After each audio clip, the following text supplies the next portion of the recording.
بسم اللہ الرحمن الرحیم۔ جیسا کہ آپ کو پتہ ہے پاکستان میں اس ٹائم جو ہے بڑے نازک حالات چل رہے ہیں، ٹھیک ہے۔ سیلاب آیا ہوا ہے، سوات سے لے کر کے پنجاب میں جو ہے ہمارے دریاؤں میں جو ہے وہ سیلاب نکالا ہوا ہے۔ پچھلے دنوں میں جو ہے خود راوی سے گزر رہا تھا تو دیکھا ہے تو کافی زیادہ سیلاب آیا ہوا ہے۔ تو اسی طرح دریائے چناب، دریائے ستلج میں جو ہے وہ بہت زیادہ سیلاب آیا اور لوگوں کی جو ہے بڑی زیادہ زمینیں تباہ ہوئی ہیں، لوگوں کے مال جو ہے ان کا جو ہے وہ گھر، ان کی خوراک سب کچھ تباہ ہو گیا، صرف ان کی ایک جان بچی ہے۔ اور جو ہے اب کیا کرنا ہے آپ لوگوں نے؟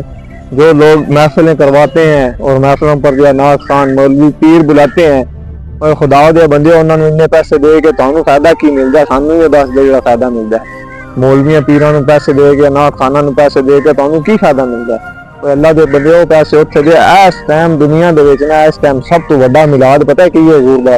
اس ٹائم حضور دا سب تو بڑا میلاد دے کے سیلاب زدگان دی مدد کرو جا کے، ٹھیک ہے۔ انہاں دی مدد کرو، جڑی چیز ضروری ہے، انہاں کو صرف ایک جان بچی ہے، لوگاں دی تو تباہی ہو گئی ہے۔ کہ اس ٹائم جڑی چیز ضروری ہو کرو، خدا دے بندے ہو کیڑے کماں دے پیچھے لگ گئے ہو، ٹھیک ہے۔ تہاڈے سامنے جڑا نا وہ لکھاں کروڑاں 90 لاکھ کروڑ روپے دی جڑا نا وہ فرنیچر صرف تے پانی دی نظر ہو گیا، ایک جھٹکے دے وچ پانی دی نظر ہو گیا، صرف جڑا نا کروڑاں دا فرنیچر پانی دی نظر وچ ہو گیا۔ کہ سما 100 برس کا اور پل کی خبر نہیں ہے۔ یہ تو پھر نہیں ہونا ہے نا کہ کروڑاں روپے دا سامان لے لیا تے خبر پل دی کوئی نہیں ہے۔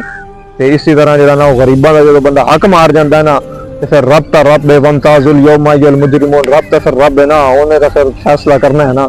تے لہذا تانوں چاہیے کہ خدا دے بندیو جڑا نا وہ غریباں دا احساس کرو، دعا کرو انہاں واسطے۔ اگر کوئی بندہ مدد نہیں کر سکدا کم سے کم دعا تو کر سکدا نا، کہ انہاں واسطے دعا کرو۔ آج تہاڈے سامنے ہر چیز تہاڈے سامنے ہے کہ لوگ کہندے سن ایتھے یہ نہیں ہو سکدا، وہ نہیں ہو سکدا، اوتھے پھر پانی نے وہ کیتا ہے کہ دنیا نے دیکھا ہے۔ کہ لہذا جڑا نا وہ اللہ دے بندے ہو، خدا تو ڈرو تے اللہ کو دعا کرو۔